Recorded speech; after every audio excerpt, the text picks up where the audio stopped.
নমস্কার। তো আজকের মতন একটা রান্নার রেসিপি তোমাদেরকে দেখাচ্ছি। তো যেমনি বাড়িতে রান্না করে খাই, এমনি আমরা বাড়িতে যে রান্নাটা করব সেটা তোমাদেরকে দেখাবো। তো দেখো, এটা হলো লাইলন টিকা মাছ, দেখতে পেয়েছো? তো এতগুলো লাইলন টিকা মাছ আছে, তো তোমাদেরকে আমি রান্না করে দেখাবো। অবশ্যই তোমরা প্রথম থেকে লাস্ট দেখতে থেকো। তো আমার কড়াইটা গরম হয়ে গেছে, তেল দিয়ে দিলাম। বেশি করে তেল দেবো। আমরা তো সবসময় কাতলা মাছে মালাইকারি খাই, রুই মাছের মালাইকারি খাই, তা আমি এই মাছের মালাইকারি করব। দেখতে পেয়েছো? তো স্বাদ মতন যতটা লাগে নুন দিয়ে দেওয়া হলো। লাইলন টিকার মালাইকারি করব। হলুদ দেওয়া হলো আগে, এরপর একটু নুন দিয়ে দিলাম।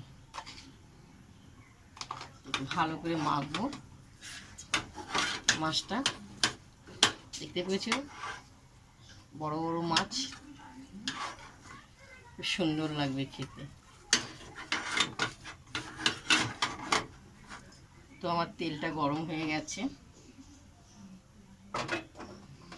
আমি একটা একটা করে, বড় বড় মাছ তো একটা একটা করেই ছাড়বো। ভয় করে, কারণ গায়ে ছিটে আছে।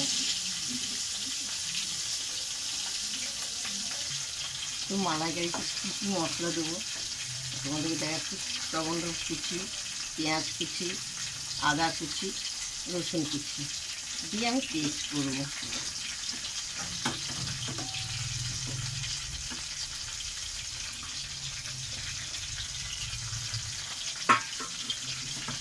এরপর আমি ঢেকে দেওয়া হলো, দিয়ে আমি একটু জেরে নেওয়া হলো, ফুচকা দিয়ে দিলাম।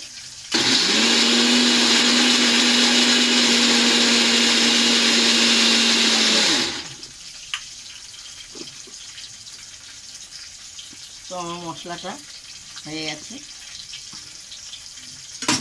মাছটা আমি এক এক করে সব উল্টাবো। মাছটা দেখো লাল লাল হয়ে গেছে, দেখতে পেয়েছি খুব সুন্দর। তো আমি আর একটা মাছ দিয়ে দিলে এরকম করে সব ভাজবো এক এক করে।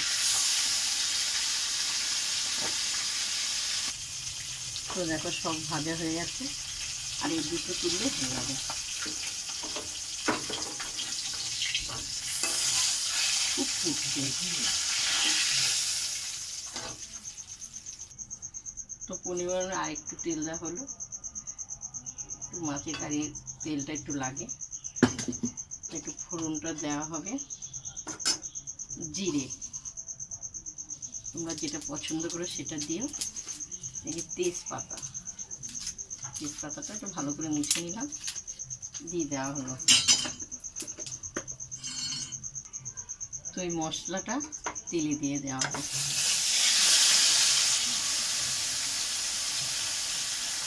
সুন্দর একটু কষানো হবে। দেখতে পাচ্ছ খুব সুন্দর কালারটাও আসবে। তো স্বাদ মতন আমি হলুদ দিয়ে দিলাম।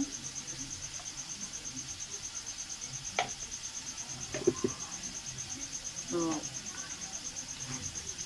নুন দিয়ে দেওয়া হলো, নুন এক চামচ হবে না, 2 চামচ পরিমাণে দেওয়া হলো। তো একটু শুকনো লঙ্কা ঝাল, এটা শুকনো লঙ্কা গুঁড়িটা দিয়ে দেওয়া হলো, ঝাল ঝাল হবে, খেতে ভালো লাগবে। কষাবো, কষতে থাকো, কষতে কষতে গায়ের তেলটা বেরিয়ে যাবে, তো গন্ধটা ছাড়বে পেঁয়াজ রসুনের। তো কষার সময় পরিমাণে একটু চিনি দেওয়া হবে, চিনিটা দেওয়া মানে একটু ভালো টেস্ট হয়। বেশি দেবো না, অল্প দেওয়া হবে। আমার খুব সুন্দর কষানো হয়ে গেছে, দেখতে পেয়েছো? তো আমার মশলা জলটা দিয়ে দেওয়া হলো।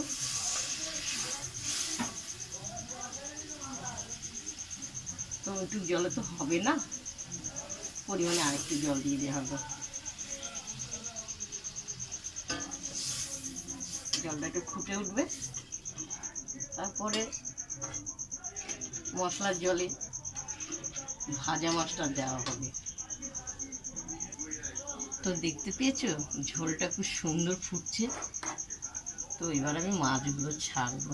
বাহ, তো বড় বড় মাছ, আমায় এক এক করে ছেড়ে দেওয়া হলো। ছোট মাছও 2 পিস আছে।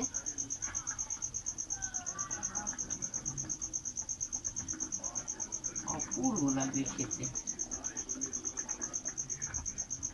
লাইলন টিকার মালাইকারি খেতে যে কি ভালো লাগবে, হাত চেটে পুটে খাবো।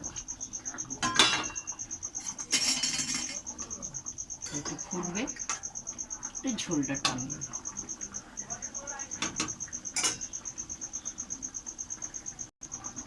তো তরকারিটা হয়ে গেছে। যে দেখতে পেয়েছো এলাচটাকে ফাটিয়ে দিয়েছি, খুব সুন্দর সুগন্ধ বেরোবে।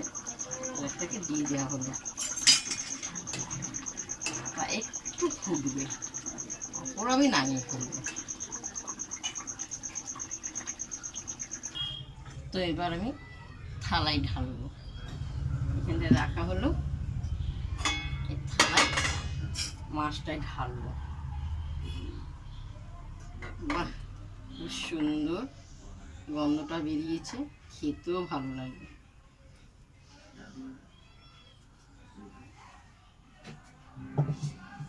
তো দেখো আমি ভাত বেড়েছি,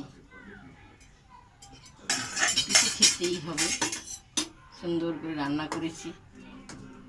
তোমরা আসলে তোমাদেরকে ঠিকই দেওয়া হতো, চেও না। এই যে মাছ নেওয়া হলো,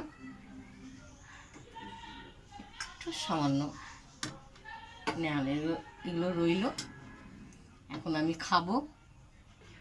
তো তোমাদেরকে আমি খাওয়াটা দেখাচ্ছি। মাছটা খুবই গরম, দেখতে পেয়েছো, সবই নামানো, বেশি কিছু করা হয়নি, একটাই তরকারি। এই যে মাছ খুব গরম, মুখে দেওয়া যাবে না মনে হয়। তা একটু খেয়ে তোমাদেরকে দেখাচ্ছি কেমন হয়েছে।